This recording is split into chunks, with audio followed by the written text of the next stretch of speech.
Hey guys, welcome to another episode of the Lanes podcast. Before we get into the podcast, I just want to talk to you about our new sponsor that's come on board, Books and Gifts Direct. Books and Gifts Direct is Australia's largest direct seller of books and gifts. They sell their products from lunchrooms and reception desks and are in more than 25,000 workplaces across Australia. These workplaces include schools, childcare centres, businesses, hospitals, community centres and other corporate entities. Their books and gifts sell up to 70% off recommended retail price.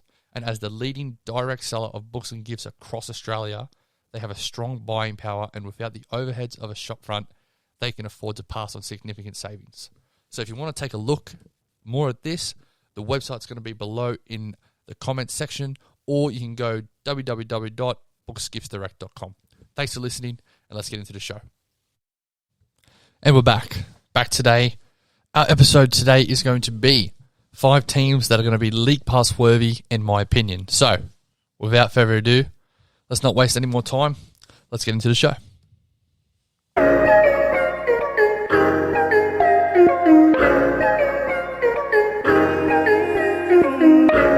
You're now listening to another episode of the Lanes podcast.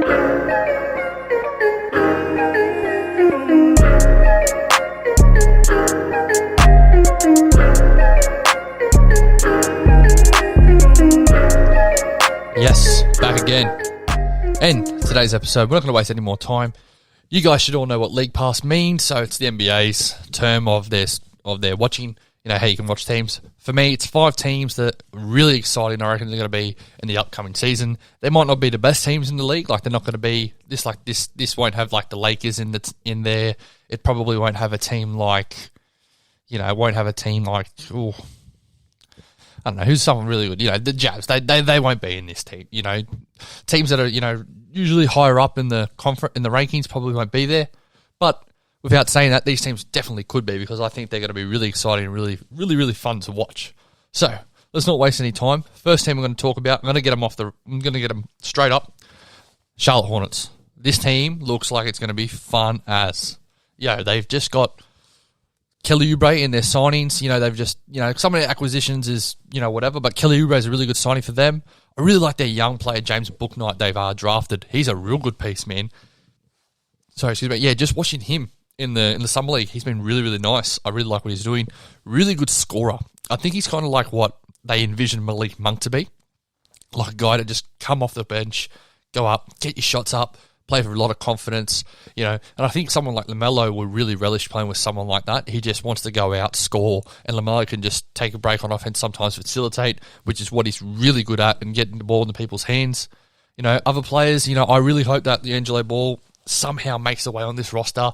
He's been doing pretty good in Summer League right now. Like, I'm not too sure, but I don't think a lot of people would have thought he would have been doing as good as he is now. Like, he's probably, top 10 player, top 20 player maybe in the whole Summer League right now. Like, and that could be, biased, whatever, but I think he's doing a really good job. Like, he's doing his role, he's doing it correct, he's shooting the ball at a pretty good percentage and a pretty good clip. And LeVar said it before, he's the best shooter out of the 3 players. And now we look at it, Lonzo, as we've talked previous in this podcast, 40% three-point shooter, 40%. That's very good. LaMelo, we can see he can hit shots at a pretty decent clip, right? So if you're saying LiAngelo's the best shooter, then there's going to be somewhere he's going to fall in the NBA, I think. If it might not be Charlotte, but I do hope he goes to Charlotte, because I think he fits that really well. He can be their 11th, 12th man, and you never know what's going to happen in the season. Injuries might happen, touch wood, or just think trades happen, so maybe they think, LiAngelo can really be, part of our 9-10 rotation, which I'm not too sure at the moment he can be, because there's a lot of good players in front of him. But you never know. I reckon he could definitely be there. But another good piece that they really did was Miles Plumlee, signing him for a trade. Sorry, not a sign, for a trade. He's going to be a really nice piece too, because he runs the floor really well. He's pretty athletic, so that means he'll be able to catch lobs off LaMelo. And he just rebounds really well. So I think that's going to be a really nice piece for Charlotte to have. Hopefully Miles Bridges can take a step up. I think he's probably going to start this year. If it's me, I'll probably start him over PJ Washington, just based on that chemistry that they have with LaMelo and himself. I just think he's really, really nice, Miles Bridges, and I think he can take that step up this year. I'm really interested to see what PJ Washington's going to be like. There's a bit of controversy with him at the moment, and that's it's not a good thing, but, I really want to see what he can be, because I thought he was taking some really good steps to being a really productive player in this league. And I definitely still believe he can be, but I really want to see what he's like, because the way I look at it, if I'm James Borrego, who, by the way, is going to be a candidate, I think, for Coach of the Year this year, does if he's starting 5, I'm thinking he's going to do LaMelo at the 1, Terry at the 2. That was pretty good from last year. You got Gordon Hayward at the 3. I say Miles Bridges at the 4. Go a bit smaller, and then you have Miles Plumlee at the 5. Then you have 6, 7, 8, rotation players. That'd be PJ Washington. You have Kelly Oubre at the moment, and then you never know. Like, James Bouknight, I think, will be in there too. He's done a really good job, but you never know. Like, the Angelo Ball could find his way into this roster. It's interesting, but he definitely could be. They did sign Ish Smith to maybe be their backup point guard. He's bounced around a bit in this league, but, whenever he plays, he does a pretty good job. And most recently, he played for Washington, where, he averaged 22 minutes a game, 6 points a game, but per 36 minutes, 34 points a game. You don't really take that into account, but 6 points a game. He's a hustler. He's a real fast player, hard to guard. So, that's at least 8 players there. Possibly, their other rookie, Kai Jones. He looks really nice. Massive athleticism potential there. So, James Bouknight and Kai Jones, they could be 2 rookies that really go in straight away and look to be productive, just like what the Pistons were last year with Isaiah Stewart and Sadiq Bey. But, that's the first team I think that's going to be really exciting to watch, really fun to watch, and just, and a team that will have a really good vibe around them. Second team I'm going to go to Knicks, New York Knicks. The big signing they did was actually off OKC buying him out in Kemba Walker. I think it's a really good fit for the Knicks, because we look at the Knicks last year, really good defensive team. They had Julius Randle, who was, one of the best players in that season. I think he got all second team or third team off the top of my head. I'm not too sure, but he got an all NBA nod, which is really important, because you look at it, forwards, there's only 6 players that can get an all NBA team that's a forward. So if you look at it, he's at the very least, the 6th best forward in the league at that time, right? So that's a really big award for him. First All-Star selection, he did really good. Kind of got found out a little bit in the playoffs. I think Atlanta did a really good job defending him and just making life tough for him, because you couldn't, once you took him off, his game, you kind of relied on Derrick Rose a little bit, Alec Burks a little bit, and look, they're serviceable players. They're good players. They've both re-signed with the Knicks, but they're not like super scorers. And I think Kemba Walker is going to be really good for them, because he can score the ball at a really decent clip. He's averaged 20 points a game for, I think, the last 7 years. But there is a little bit of concern around his knees, especially his left knee. Now, for me, I'm not really super concerned, because I still think he can produce at a high level, and we've seen that, like, when he's healthy, he's top 5, maybe top 10 point guard in the league. The point guard's so stacked right now, like, it's hard to say top 5, because you got, like, heaps of quality point guards in the league. We all know it's a point guard's league. But, I do like the signing of Kemba Walker. He can go get a bucket at any time. You can just go straight isolation for him sometimes. And, sometimes the NBA, they just call quick ISOs and he can go get you a basket. It'll be a really good 2-man game with him and Julius Randle. But I really do like the signing of Evan Fournier. Now, it's a bit pricey, right? But the way you look at the league, the cap's going up a bit, and I don't mind it, because New York needed some people that can just go out and get you a bucket or can score, right? Because, as we said, their defensive team, now they got a bit of offense in there, right? So now these defensive players will come off the bench, super energy. You look at their starting 5 at the moment. If it was me, like if I'm Tom Thibodeau, I definitely think this will be the starting 5. Kemba at the point, at the wings, you got RJ and Evan Fournier. Julius Randle at the 4, and at the 5, Mitchell Robinson. That's a pretty young team. You got 30-year-old Kemba Walker, he's pretty up there, and then you got Evan Fournier. But apart from that, you got 3 really young, good players there. And now you're going to have your bench, Derrick Rose, 6 man. You're going to have the re-signing of Alec Burks. He did a really good job for him last year, I thought. I thought he was really good for them. He kind of revived his career a bit, in a sense. They also got Nerlens Noel, who they re-signed. He did a really good job. Manuel Quickley, another player that can fit in that young mold for them. So they've got some really decent players there. Obi Toppin also. So they've got some decent players there. I think they're going to be a really fun team to watch. And I still don't think that they're going to get past maybe the second round or anything like that. And it's going to be funny to see because now they've got a bit of expectation on their hands because last year they made the playoffs and now their team now is better. Now they're expected to make the playoffs. So I want to see how they go. I still think they'll be a playoff team. I don't know how good they'll be, but I just know that with the Garden being back to, crowds being in there, that place is going to be buzzing. It's going to be electric. It's going to be kind of like what it was when Carmelo first got there. Really, really exciting. A lot of potential, a lot of upside, you thought. So they're my second team. I think that's going to be really exciting to watch. Third team, this team has the second pick in the league, of the draft, and that is the Houston Rockets. Their biggest acquisition is Jalen Green, as I just said before, their second pick. He's done a really, really good job in Summer League so far. Him and Cade Cunningham had a really nice had a really nice battle in their first game. I would say that Jalen Green got the better of him in that game, but I still don't believe that, he's better than he's better than Cade, but, he's a better scorer, I think, at the moment than Cade, but Cade just does a little bit more. I'm a little bit biased towards Cade and the Pistons, but I do like Jalen Green a lot. They got one of the most, I would say he's one of the most what-if players in the league in the draft, that's Usman Garuba. That's one of Chris's favourite players in the league. So I really want to see what he does. He's a nice little piece. He's a nice little piece. They also got Kenyon Martin Jr., who had a really nice showing in Summer League. Kevin Porter Jr., hopefully he can grow, become that next piece, take another step up and be an absolute scorer. Because he's hard to guard, man. He's a really, really good scorer. Jason Tate's going to be in his second year. John Wall, that's the question mark. What are they going to do with him? Are they going to trade him? Because people say, he's not tradable, he's not tradable. Well, we just saw Russell Westbrook get traded in consecutive years, and we thought that he was untradeable. That contract was terrible. So I definitely think John Wall can get traded. If you're a playoff team, if you're a contending playoff team, I think John Wall, he's not a bad player. He's still a really good player in this league.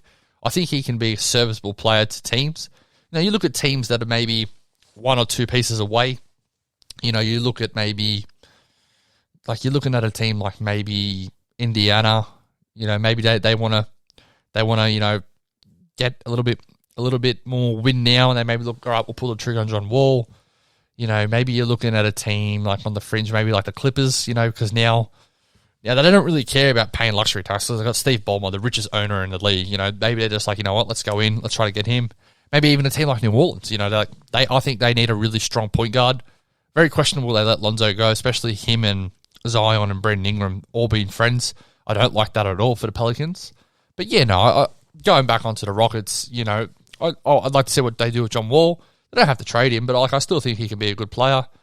Amani Brooks, that's another nice piece they got in the draft. He's looking like he's going to be a really nice player. Not in the draft, sorry. He played last year. He looks like he can be a player that can be all right. Averaged 11 points for him in 20 games, so that's not too bad. Not too bad at all. But there are other player they got in the draft that I really liked, apart from Jalen Green. Oh, what was his name? Was it Josh Christopher? I think it was Josh Christopher. Yeah, he's done a really good job for them too in the Summer League. So I'm really excited to see what they do. They're going to be letting in a lot of points, but they're going to be fast, free-flowing, energetic, and they're young. And they're going to be an exciting team to watch. They're going to be a fun team to watch. I think the oldest player in their team is either John Wall or Eric Gordon.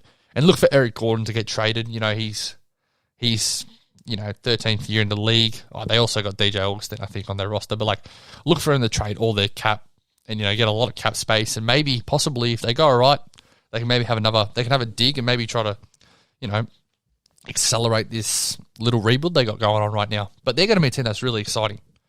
Third team to watch that I think is going to be pretty exciting, and I'm a bit hesitant to see what they can be because I don't know. A lot of people have them pretty high in the championship rankings, and I definitely believe that they can be a championship contender.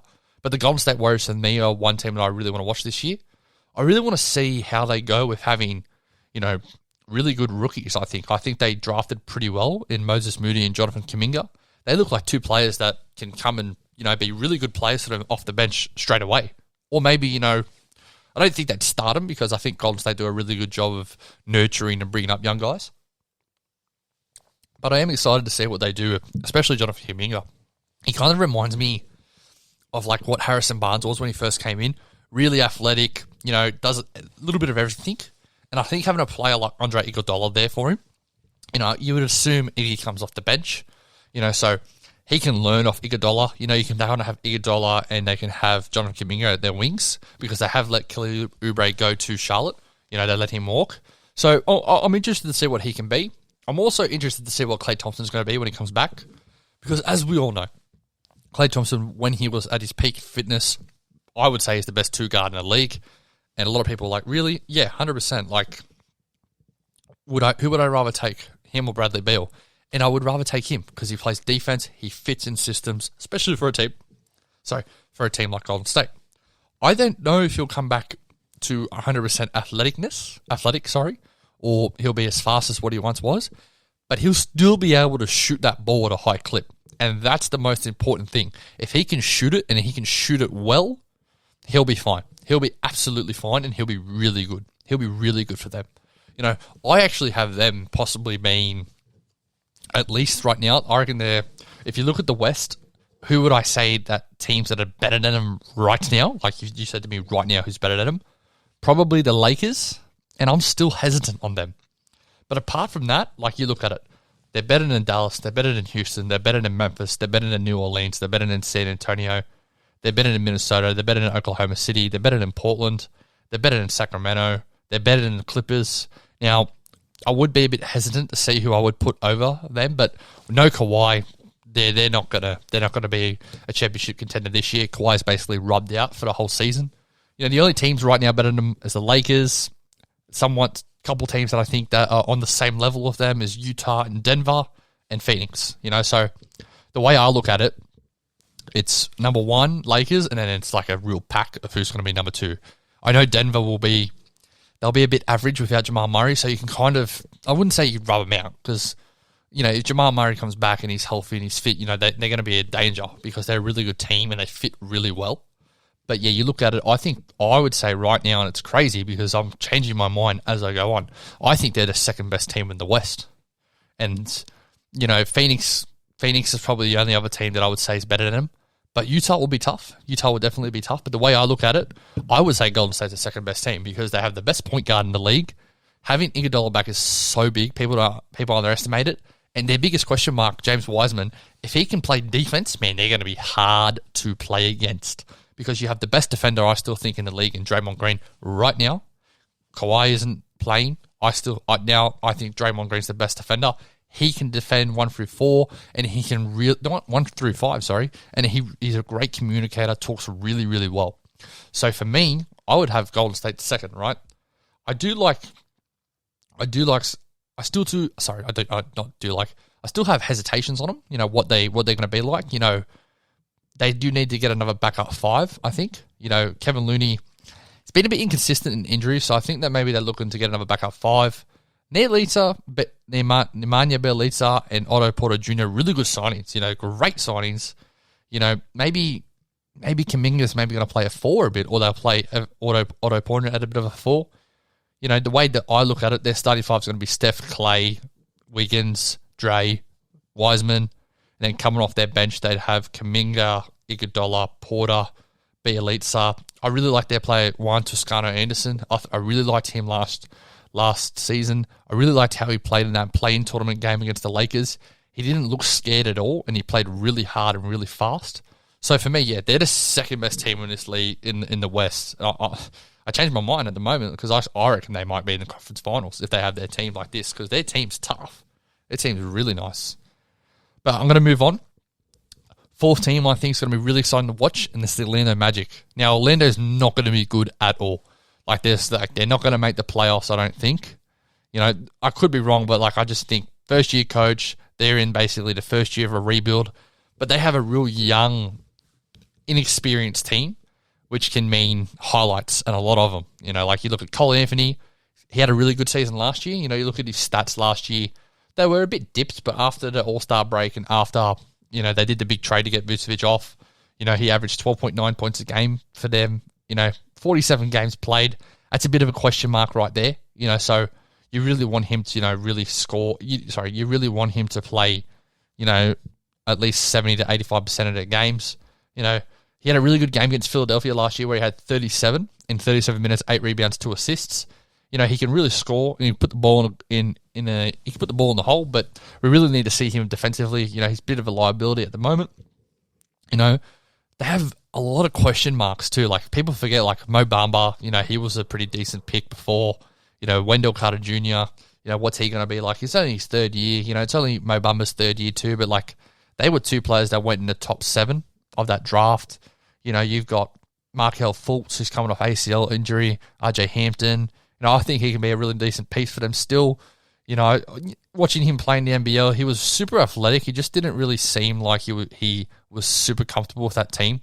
You know, you look at it, why are you bringing in a next star player and you're going to bring him off the bench? Like, there's no point. It doesn't help your team. It doesn't help him in the process of getting drafted. Like, you look at what Illawarra did with LaMelo, what Adelaide did with Josh Giddey. They just gave him the ball and let him play. Like, and if they did that, I think they would have been a bit better. Like, and it would have been much better for RJ. I think he would have went higher in the draft. But, you know, it's a bit of politics, you know, and you never know what happens behind the scenes. But I still have a high rating on RJ. I think he can be a really nice combo player for them. You know, Gary Harris, hopefully he gets traded, but he's not that old. Like, he's 26. You know, he's been in the league for 7 years. Like, it's pretty decent, you know. So, like, he's still kind of youngish. Jonathan Isaac, you know, he's coming off ACL injury, so he'll be fully healthy. You know, apart from that, you know, what's Terrence Ross going to be? Hopefully he gets traded. You know, they've got both Mo Vanga, and Franz Wanga, especially. You know, what's Mo Wagner going to be? Is he going to be someone that can help them? I don't know what he's going to be like, to be honest. I don't think that he's really anything. I don't even think he's signed with him, to be honest. But, like, it says right now on the roster that he's there. He's been in 3 teams in 3 years, so I don't know really what he's going to be like. I hope he can figure it out. But their biggest acquisitions, obviously, the drafting of Jalen Suggs. He just looks like a goer, like a player that really goes hard, plays fast, plays the right way, and is a good hustler, right? Like, he's just an athlete, firstly. Like, he was able to be able to play and get pro contract in the NFL or the NBA. So he had the opportunity to choose between 2 sports. Ultimately, he chose the NBA. I think that's the right decision, especially for him, just based on the fact that the NBA is a bit more of a longevity sport. Be able to play a little bit longer, you know, be able to get a bit more money too, more guaranteed. But that's not here or there. I do think he's a good player though, and I think that they'll be fast, young, exciting, energetic. And I think it's actually the right move for Orlando to get off Vucevic, get off Aaron Gordon, get off Fournier. You know, you can't. What are you going to be? A 43-39 team for 10 years in a row? Like, that doesn't help your fan base. You know, attract supporters. That doesn't help you, you know, ever become successful. For me, I'd rather try to be rebuilding than being 6, 7, 8 in the playoffs. You know, at least if you're rebuilding, you're having a crack. You're trying to be better. When you're 7, 8, what are you trying to do? Upset a 1 seed, upset a 2 seed. It doesn't really happen. You know, the last time it did was the Believe Warriors, 07, 08 Warriors. You know, and then after that, they rebuilded and became what they are today, a dead set top-tier powerhouse club in the NBA. So I do like what Orlando is doing with their direction. They're going to be a team that's really fun. So I'm really excited to see them. My last team, and it's a different team. You know, it's a team that, like, they're just like, it's like, do they really want to be basketball players sometimes? But, like, the Minnesota Timberwolves are an exciting team. Like, they're going to be a league pass team to watch. They have two number 1 picks in Karl Anthony Towns, Anthony Edwards. They have the 2nd pick in his respective draft, D'Angelo Russell. You know, they traded for D'Angelo Russell. You know, he hasn't been healthy for a long time, hasn't played for a long time. But you look at their roster. Like, they've got decent players, and then Malik Beasley, you know, he can play. He's a serviceable player. They still got young guy in Jarrett Culver. You know, what's he going to be like? You know, is he going to be a player that takes a step up, or is he going to be a trade piece? You know, because if he's not doing a lot, you know, why have him? You know, he averaged 5.3 points, you know, on 34 games. So him not being healthy, you know, it's not a good thing, because the best ability is availability, you know, and that's something that a lot of these players of Minnesota aren't having. They're not having availability. prime example, D'Angelo Russell. He's not available at all times. He played 42 games where he averaged 19 points. He didn't really light it up from three, 38%. I expect him to be a bit better from that, and that's still a pretty decent percentage, but I expect him to be a better three-point shooter than that. 2.7 turnovers is actually not too bad. You kind of round it up to 3, but the 5.8 assists, he needs to be up at like 8, 9 assists at least. He's a player that can get the ball. He can really see the floor really well. The rebounds hurt too. The reboundings aren't really good because you look at a player like, right, you look at a player like LaMelo Ball, right? I'll tell you right now, LaMelo Ball, he'll have at least more than 2.7 rebounds a game, right? He'll have like at least 4 to 5 rebounds, right? So what he does when he gets those rebounds, he just goes out straight away, facilitates. Yeah, he had 6 rebounds, right? So 6 rebounds a game. He gets a rebound. He's really good at seeing the floor. He just picks it. Kind of like what cherry picking is, like he just picks it, finds runners, and that's why they'll be an exciting team. But I'm talking about the Timberwolves right now. They need to go get a power forward. That's one thing they need to do, and I don't know what they're going to do because they didn't really have a first-round draft piece at all. McKinley right the 4th. I don't really know a lot about him. I'm not going to talk like I know about him, but he is a guard, so like they don't really need guards. They don't really need guards. Naz Reid, hopefully he can take a step up for them and be a bit of more of a productive player. He played 70 games last year for him, so he only missed 2 games, 11.2 points a game, strong. Pretty decent, but 4.6 rebounds. If he can put them up a bit, that power forward spot's up for grabs. So I think that they haven't really done anything in free agency, and it's questionable, right? Because like do something to be good or to be bad, and they haven't really done anything. You look at it 3-4 years ago, they had just got Jimmy Butler. Andrew Wiggins was kind of maybe take that another step up. Karl Anthony Towns was looking like a bona fide stud. He was looking like he was going to be the next best center in the league. And what you traded Jimmy Butler for Robert Covington, Dario Saric, who are both on opposite teams, maybe a first rounder. Then you traded Wiggins for D'Angelo, which is a great trade for the Golden State Warriors because they got your first round pick, which was the 7th pick. And if you could have got a player like Jonathan Kuminga, that would have been really good. So you look at it, the Warriors win that trade 10 times out of 10. So their GM, they need to be a bit smarter. They need to really be cutthroat. They have got Taurean Prince now, who probably will play that power forward for them now. But yeah, I still think they're going to be exciting. They're going to be fast, fun. But the biggest thing for them, availability. Availability is the best ability. So hopefully they can bring it together. But today, guys, those are 5 teams I think right now that are going to be pretty exciting. If you guys think there's any teams that are pretty exciting or you want me to overview or review them, let me know.